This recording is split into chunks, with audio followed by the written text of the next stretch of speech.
This is repulsive. The Intercept was founded during the Snowden story to defend privacy rights and oppose the security state. Now the liberal DNC hacks who edit the Intercept are boasting that they've got personal data from Gab, which is a right-wing social media platform, that they're bragging that they have data from Gab users and are sorting through it, doing the FBI's work to find extremists. This is what they're actually doing. So you see this. What he links is this is a fundraising email from the Intercept. Okay, ready? This is what it says in that fundraising email. Donald Trump is gone from the White House, but make no mistakes, white supremacists, QAnon believers, and Donald Trump election fraud conspiracists still pose a grave threat to our democracy. So we've been grifting off of Donald Trump hate for 5 straight years, pushing an evidence-free conspiracy theory and red baiting and McCarthy smearing anybody who disagrees with us. So now that's gone. Nobody's reading our shit. So we're here to let you know you still have to stay scared. You still have to stay scared, and not of the powerful, but of the powerless. Here we go. We've gotten a hold of a massive data dump of the users of Gab, not the executives, not politicians, regular people who are using a social platform. They've gotten a document dump of the far-right social network that's become a safe haven for all the people Facebook and their ilk kicked off their platforms. So it's not enough that they've been canceled from society off faith. They're kicked out of the public square, and then they went and they found their own hall, and now they're having their own meetings in their own hall. And now the Intercept is going to go try to shit on them more. They were wearing a scarlet letter. They've been kicked off Facebook. Intercept, that's not good enough for them. They want to go get them more. Why? Because they don't really do adversarial journalism anymore. Since its creation in 2016, Gab has harbored a who's who of dangerous extremists, from Alex Jones to the gunman who murdered 11 people at the Pittsburgh synagogue. To, you know who else has harbored them? AT&T. They use telephones to talk. They use AT&T telephones to talk. AT&T should shut them down. That's the equivalent of what they're doing here. Since its creation, Gab has harbored a who's who of dangerous extremists, from Alex Jones to the gunman who murdered 11 people at a Pittsburgh synagogue to QAnon devotee Representative Marjorie Taylor Greene. Earlier this year, a hacker obtained 65 gigabytes of data from the site and shared it with media organizations like The Intercept to investigate. Oh, my God. Right now, The Intercept is digging through this massive data dump to uncover everything we can about these violent white supremacists. Will you chip in and help our team continue its reporting on the extreme right wing? If you've saved your payment information through ActBlue. Oh, wow. Your donation will go through immediately. ActBlue. Hey, we have some random data on the powerless. Could you give us money? My favorite money asks are the ones where you don't even know exactly what you're giving to.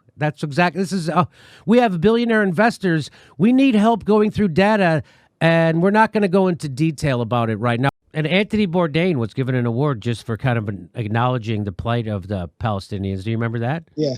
It was like he went there and acknowledged that they're like human beings who like wear pants, and he got lauded. I mean, that's how low the bar is. And he even kind of says so. I'll play it for you. Here's what he said. I'm very, very honored for this award, the Impact Voices of Courage and Conscience Media Award. There was, however, very little courage, and one would hope an ordinary amount of conscience at work at producing our Israel-Palestine episode of Parts Unknown. Very little courage and just an ordinary amount of conscience. That's what he called it, and he got a big award for it. So he knew he wasn't taking credit for doing anything big or deal. He was just like, I just happened to show up and be a normal person, and this is outrageous. So there's Anthony Bourdain being a solid dude. I want to end today's segment with the words of the celebrity chef and television presenter Anthony Bourdain. We just learned today he's died by suicide in Strasbourg, France, as he was filming one of his episodes of his very popular show, Parts Unknown. He traveled to Gaza. In 2014, he won an award from the Muslim Public Affairs Council. This was his speech. I was enormously grateful for the response from Palestinians in particular for doing what seemed to me an ordinary thing, something we do all the time, show regular people doing everyday things. The world has visited many terrible things on the Palestinian people, none more shameful than robbing them of their basic humanity. People are not statistics. That is all we attempted to show. Those are the words of Anthony Bourdain, again died by suicide this morning in Strasbourg, France, as he was filming one of his episodes for Parts Unknown for CNN. So the origin of COVID, did people or nature open? So this is from Nicholas Wade. He's a science writer, editor, and author who has worked on the staff of Nature, Science, and for many years, the New York Times. So he came out in the Bulletin of Atomic Scientists, and this was the big bombshell. He said the virus that caused the pandemic is known as SARS-2 for short. As many people know, there are two main theories about the origin. One is that it jumped naturally from wildlife to people. The other is that the virus was under study in a lab from which it escaped. It matters a great deal which is the case if we hope to prevent a second such occurrence.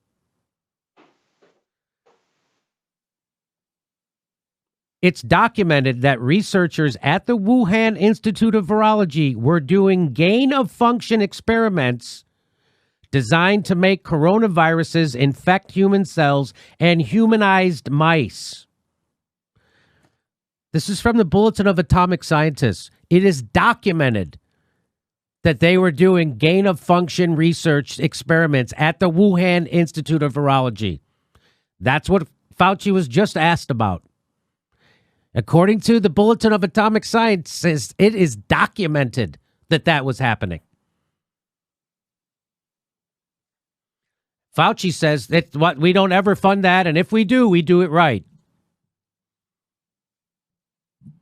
This is exactly the kind of experiment from which a SARS-2-like virus could have emerged. Researchers were not vaccinated against the viruses under study, and they were working in the minimal safety conditions of a BSL-2 laboratory. So escape of a virus would not be at all surprising. But if you said this before, because of Trump derangement syndrome, you were called crazy, a nut job, you should be censored, you were a conspiracy theorist, crazy conspiracies. Why? Because Trump said it might have happened that way. So everybody else is like, we got to discredit anything Trump says. Go against science, doesn't matter. Right. So the two journalists who they've targeted, one is named Jorge Ventura, who does his video reporting for the Daily Caller. The other one is Andy Nagayo? No, Julio Rojas, who okay, reports for Town Hall. So I'm not saying it would never be valid or legitimate to do a video story on reporters, but this isn't like Bob Woodward or like Judy Miller that they've decided to target. These are like two young, like very obscure videographers, like two Hispanic reporters who write for small outlets whose crime is that they've actually been doing journalism. What they've been doing is that they go around to Antifa protests and riots. Now, maybe you're in favor of Antifa, maybe you're against them, maybe you're neutral. But the job of a journalist is not to do propaganda for Antifa or any other group. It's to inform the public about what these groups are doing so that you can then decide with all the information that you have reported to you whether you approve of these groups or not. And one of the things Antifa does is they use violence. They use property destruction, looting, and they often actually attack journalists. You know, I founded a press freedom group called the Freedom of the Press Foundation with Edward Snowden and Laura Poitras and Daniel Ellsberg and several others, and we track attacks on journalists. That's one of the things this organization does. And a lot of these attacks come from like these insurrectionary anarchist groups like Antifa. They constantly are attacking journalists for the crime of reporting on them. Now, The Intercept would never report on Antifa or Black Lives Matter except as spokespeople. They would never say, for example, oh, there's this working class community, which is where the destruction usually happens, furious about the fact that these skinny white kids from Portland came in and smashed a bunch of windows of like immigrant store owners just because they're like nihilist and they use Black Lives Matter as an excuse to do that. I learned about that not from the New York Times, certainly not from The Intercept, but from these two journalists, these working class Latino journalists who heard about that, not from the New York Times, certainly not from The Intercept, but from these two journalists, these working class Latino journalists who are going into these neighborhoods, doing risky reporting on a violent group. And The Intercept never, ever would do that. And the reason that they're reporting or dragging them into the light is two reasons. One is because they know that it's dangerous for them to do this reporting. Antifa will attack journalists that they believe are adversarially reporting on them. So this is The Intercept's way of inciting violence against them, showing Antifa, look at these two guys' faces. These are the ones who are at your rallies reporting on what you don't want known. But the other part of it is that, and this is not just true of The Intercept, but all these like digital liberal outlets like filled with millennials and these kind of reporters, they, you know, when we founded The Intercept in 2013, we thought that the adversaries that we were going to be challenging were the NSA, the Pentagon, the CIA, Wall Street, Silicon Valley. We said that at the time. These people doing this, they don't think that way. They don't see those institutions as their adversaries. They see them, if anything, as their allies. What they believe is this, that the Trump movement and anyone who supports it ideologically, anyone who's a conservative, is not somebody with wrong political views, but is part of a fascist white nationalist movement, that they're actually terrorists and extremists, criminals. And the job of these journalists is to monitor them, track them the way like the FBI would or the NSA would, track extremists and terrorists, drag them into the sunlight, get them kicked off the internet. They're basically doing the job of the FBI and the NSA, finding ideologically misguided people in their view who are committing thought crimes and using or abusing journalistic platforms to punish them. That's what this is. Maybe Stephen Miller used to be in the Boy Scouts, so why don't we go fucking trolling through the Boy Scouts, you know, like social media postings on the grounds that like maybe they're going to grow up to be Stephen Miller. This is, again, let's just be very clear. Gab is a social media site that caters to conservatives. I'm sure there are some people on it doing bad things, just like there are on Twitter, Facebook, Instagram, and everywhere else. But remember, the Snowden story was about privacy rights. It was about the fact that you have the NSA and the FBI trolling through everybody's social media data and internet data to keep dossiers on people and find who the bad people are, the extremists are. That was the scandal. That was what won the Pulitzer. QAnon theory. QAnon conspiracy theories. So if you believe in the QAnon conspiracy and you're some like, you know, woman working at Amazon or some like guy who's unemployed, you're now fair game to like have Piero Medeiros money drag you into the light because you have the wrong views. How about like MSNBC wine moms who think that Russia controls the United States? Those crazy conspiracy theories. Should those people be doxxed too? This is what they're doing. And it's not just The Intercept. This is what I want to stress. So much journalism has now become focused on punishing ordinary powerless citizens for thought crimes. They're the fucking Stasi. Going through so... And I interviewed that guy Magnus, and he claimed that the Boogaloo Boys are non-racist, anti-war, and pro-LGBTQ, and they work with Black Lives Matter and Antifa. Now, you've been on the ground. Is that accurate, what he said? I have seen Boogaloos rally together with Black Lives Matter on issues about police violence, what they see as police brutality, targeted gun control, people who have died in jail, for example. I actually saw there was a really, really interesting event that I went to in person. And again, I don't think I ever really saw this in the media, where the Boogaloos were part of a coalition that was protesting in Ohio against the shutdown stuff, right? So anti-COVID shutdown. This would be kind of aligning them with the right. So there were right-wing militia people there were sort of MAGA supporters, and the Boogaloos were among them.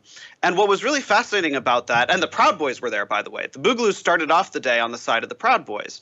And what was interesting was because of largely the Proud Boys' presence, the Black Lives Matter and Antifa groups of the area came to counter-protest them. And when that happened, the Boogaloos went over straight into the middle. They stood with their rifles in between the two sides, facing toward the right wing, and it became arguing between the Proud Boys and the Boogaloos, like, why are you defending Black Lives Matter? And the Boogaloos were describing, well, they have a right to free speech, and they were describing in particular that they aligned with the left on the police, whereas the Proud Boys were sort of sucking up to the police. And so the arguments were things like, who do you think's actually going to enforce the lockdown? It's going to be cops, right? And so there was interesting dialogue, but it actually did escalate into fistfights. Boogaloos fought with Proud Boys that day, and by the very end of the day, I filmed an interaction in which black bloc-clad, self-identified anti-fascists actually shook hands with them, and they said, regardless of the wider thing that's going on, so referencing that these two groups would traditionally be seen as rivals, that they stood together that day, and he said something like, and that does count for something. So why is it okay now to not follow the science? And they go, oh, well, you're being extra cautious. No, what you're doing is being an anti-vaxxer, because what you're saying is that the vaccines don't work. Rachel Maddow, I'm going to still keep wearing my mask. What? That sounds like anti-vax jargon. If you don't want to, that means you don't believe the vaccines work. I thought I had prepared a story today, a sketch about the CDC guidelines, because the new CDC guidelines are if you are vaccinated, you don't have to wear a mask, even indoors. Even around unvaccinated MFers.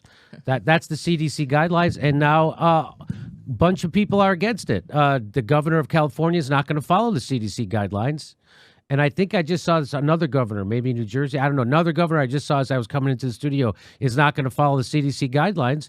And my whole thing is, I thought if you didn't follow CDC guidelines on COVID, that you got canceled because you were an anti-science conspiracy theorist.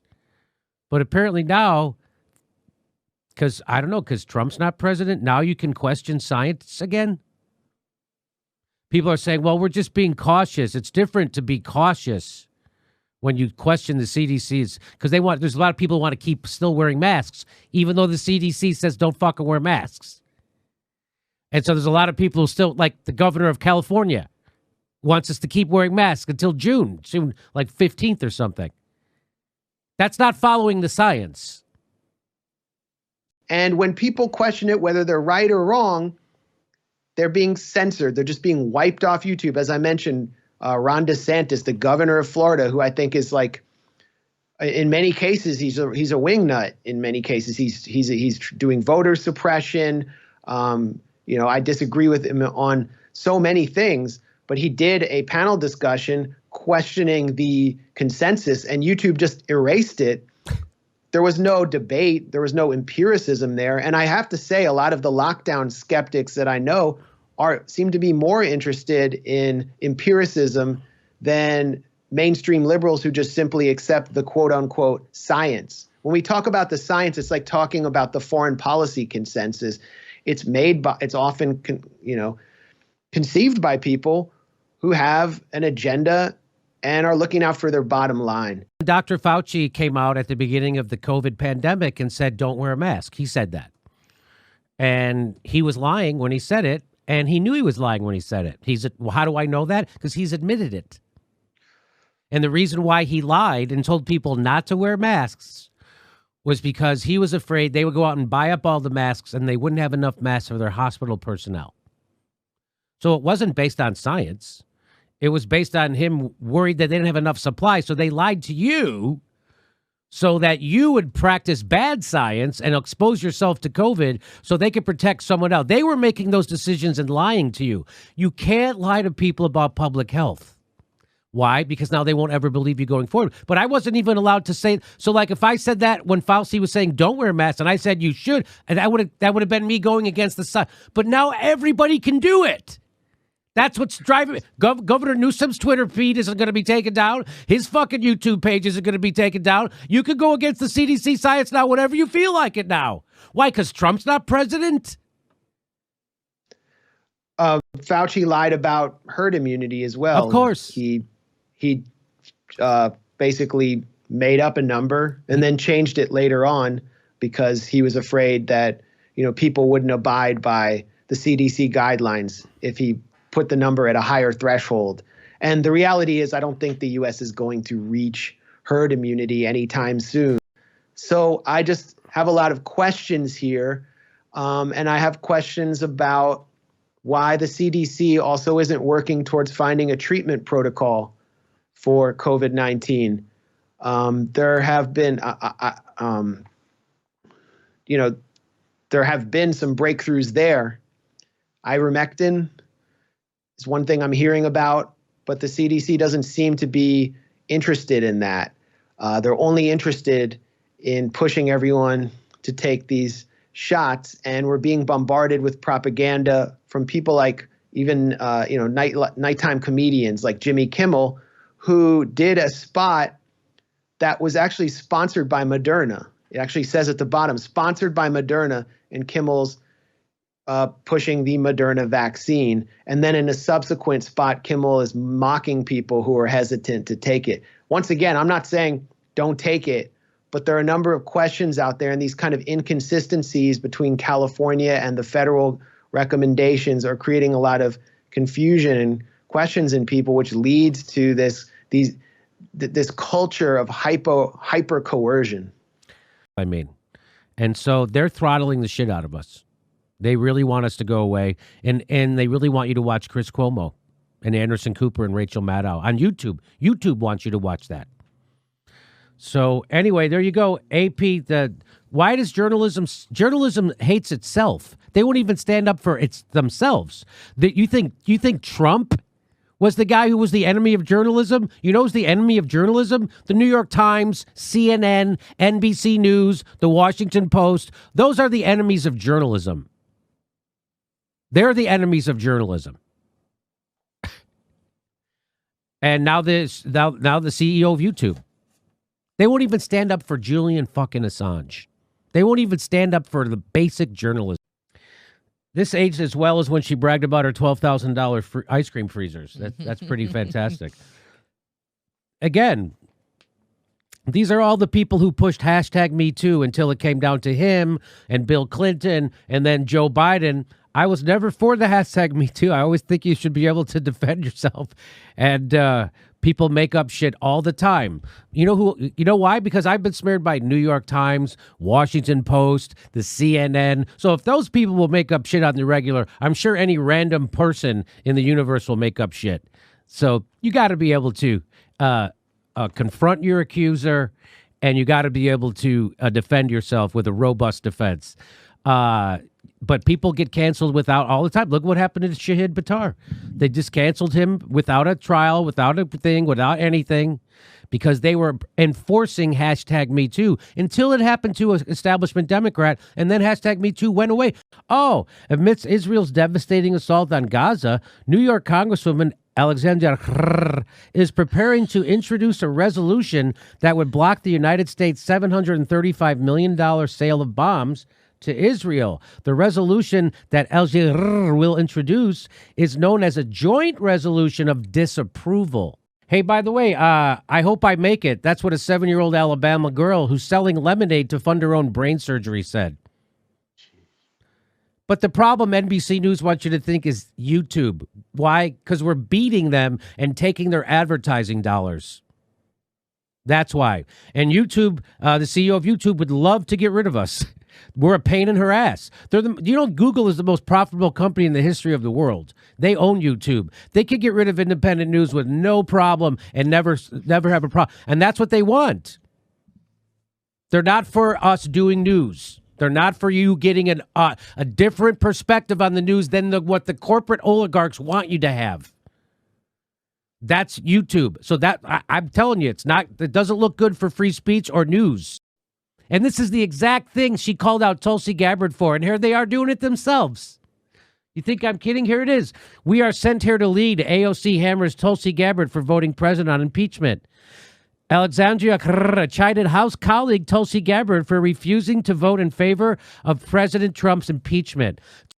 And, that just makes me think about all those people. We have a very large carceral population, carceral.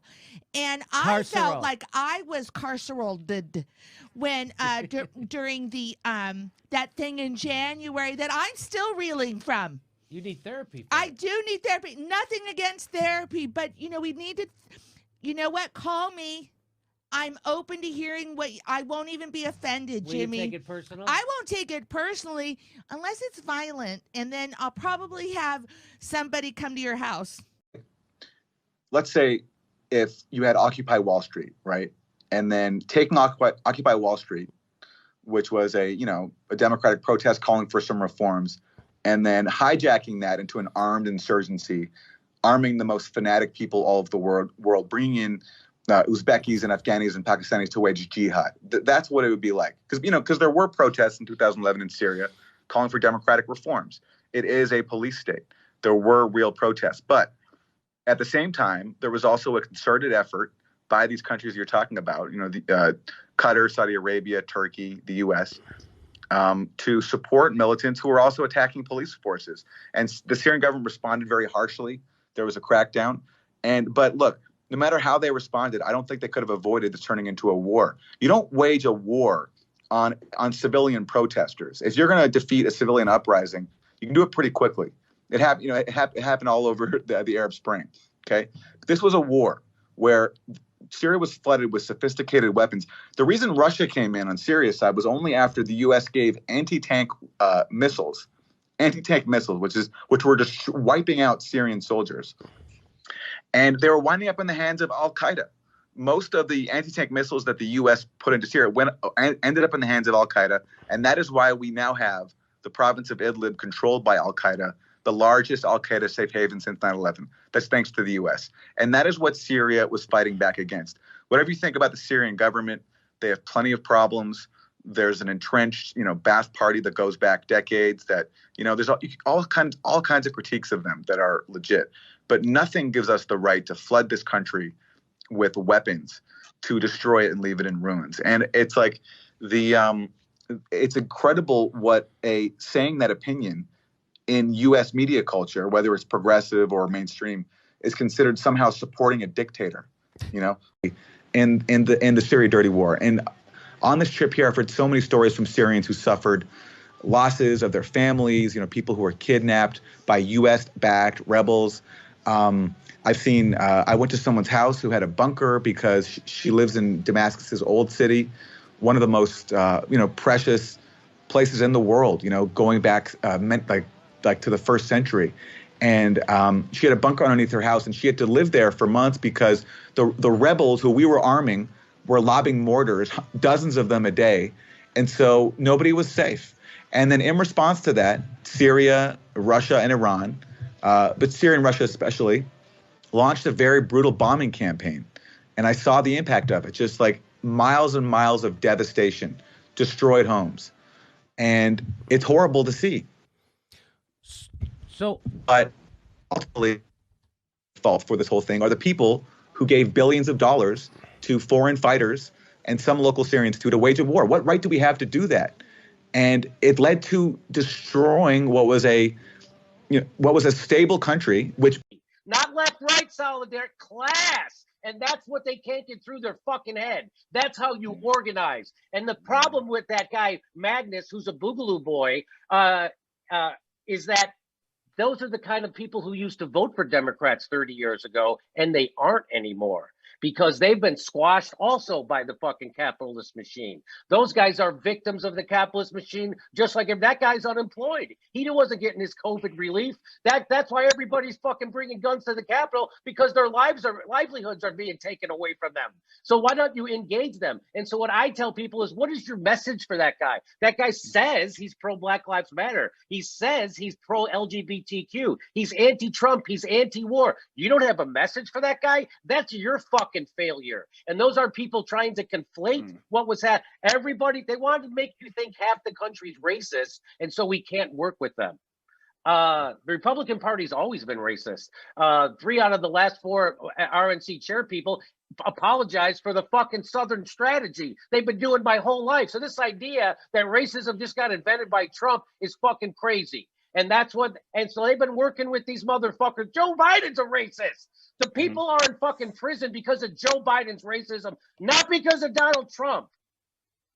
So that's what I say. Nobody who watched that interview with me doing that interview could criticize me, except that fucking jerk off Jerry from who claims to be a socialist. And I go, what's your message for a guy like Matt? He goes, I don't have a message for him. I go, well, then you don't know how to fucking organize. That's not how organizing works, and that's why nobody ever heard of that guy.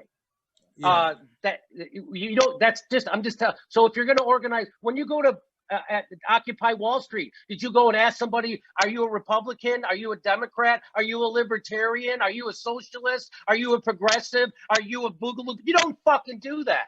That's not how you organize. Exactly. You go, here's our ideas. Here's our fucking goals. Do you share these goals? Do you want to work with us? Let's work. Hey, that's why Bernie Sanders hooks up with fucking right-wingers to end the war in Yemen. So you remember everybody yelled at me because I wouldn't vote for Joe Biden, and they said that I'm a callous prick because I don't care about immigrant kids, right? David Dole made that case when he came on the show. He was on the show. Okay. When Ron and him were having that debate back and forth, and he said, well, I'm paraphrasing, but he said, you don't care about the immigrant kids who are going to be in cages. And of course, this show has always pointed out that Barack Obama was much worse for immigrants than Donald Trump. I know, isn't that crazy? And the theory was that when Donald Trump is doing something, everybody's going to put their eyes on him and they're going to see what he's doing. So that's exactly what happened with immigration. Local law enforcement stopped working with ICE. And so they ended up, Donald Trump deported way less Hispanics than Barack Obama and Joe Biden. Did you know that? Way less. Like Barack Obama almost doubled Donald Trump's numbers. Yeah. Did you know that? No, you didn't. That's why you voted for Joe Biden and patted yourself on the back like you did something good.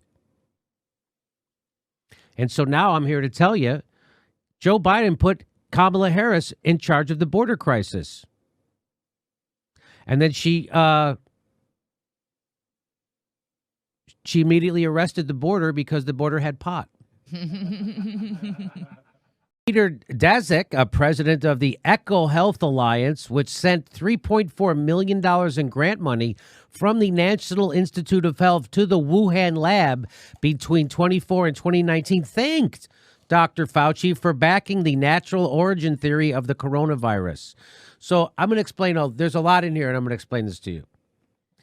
So there's a thing called gain of function research. So what they do is they invent new viruses so that they can invent ways to try to fight them, and that's supposed to make us feel safer. That's supposed to make us safer, and that's called gain of function. Now, a lot of people are against doing gain of function, creating viruses, because they can leak from labs and infect people. And so a lot of people were speculating that the gain of function research being done at the Wuhan lab is what caused this virus, and then it leaked, created it, and it leaked, and that it was funded by Fauci and the NIH. Now, they kept asking Fauci in congressional testimony, did the NIH fund gain of function research at the Wuhan lab? And he kept saying the NIH did not fund any of that.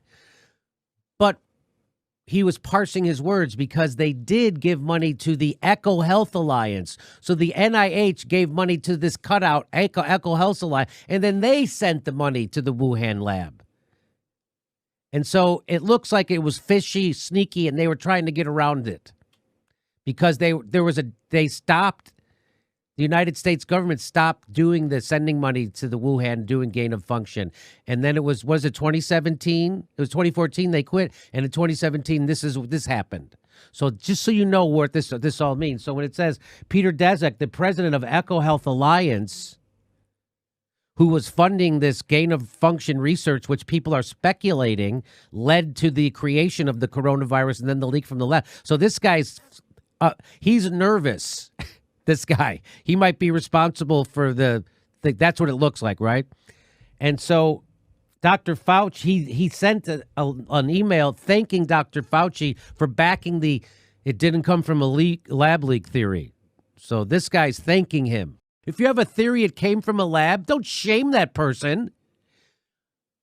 Show him different facts and say, let's have this debate. I didn't think it was supposed to be a debate in the first place. Like I keep saying, they keep saying that it's the science that's going to figure it out, so it doesn't matter what our opinion is. But everybody wants to shut you down if you have the wrong opinion. It's just garbage culture right now, okay? I get why. But guess what? Guess what? China can defend itself. Pretty sure China can defend itself on this. Okay, so here we go. Here's Dr. Fauci. You acknowledged in that clip in March 2020 that Asian countries were masking up at the time. Saying we shouldn't mask up as well was a mistake, wasn't it? A huge mistake at the time, not just in hindsight. No, I keep seeing that clip getting played over and over again. So if you could give me 15 seconds, I'll go right back at you with this. Okay, at the time, three things were going on. We were told very clearly at the coronavirus task force, including by the Surgeon General, who's a good person all the way, that there was a clear shortage of masks. And if we went around recommending masks, the healthcare providers who were putting themselves in harm's way every single day would not have enough. So we lied. And we told people masks don't keep you safe. And so people then went out and lived their life without masks. Some people probably got the coronavirus because of that and died. And he's acting like, oh, you guys are being such assholes, bringing up when I lied about masks. All right, that's how you played a videotape of me lying. And he acts like it's cute somehow. Like there's some easy explanation. The explanation is he flat out lied. And if that isn't a criminal offense, boy, it ought to be. And now watch what he says. So Joe Biden's at it again. I'm not kidding. Joe Biden, whenever he goes off script, he immediately goes to being a pedophile or a racist. I wish I was kidding. Is he literally on his deathbed? That's how you sound right before you start going into a death rattle. I want to say it's great to be here. I want everyone to know that I don't have any regrets. You look to a girl. Well, I don't know, how old is that girl? 9 years old? Wasn't she like 9 years old? Ron, do you know how old that girl was? Well, in the article, they say she's like elementary school age.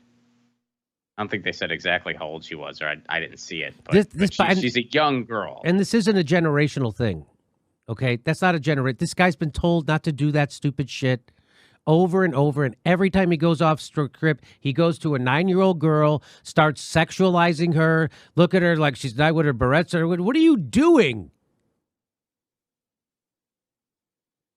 This guy has latent pederast. He's a pederast.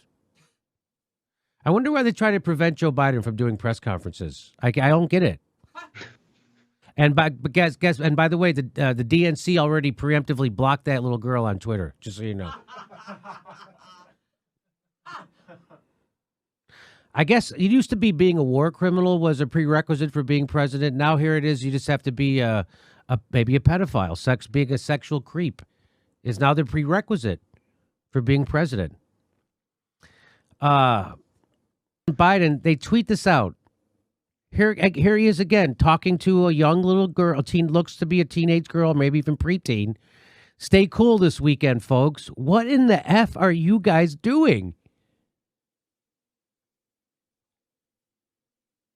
I wouldn't tweet. I'm just saying I wouldn't tweet that out.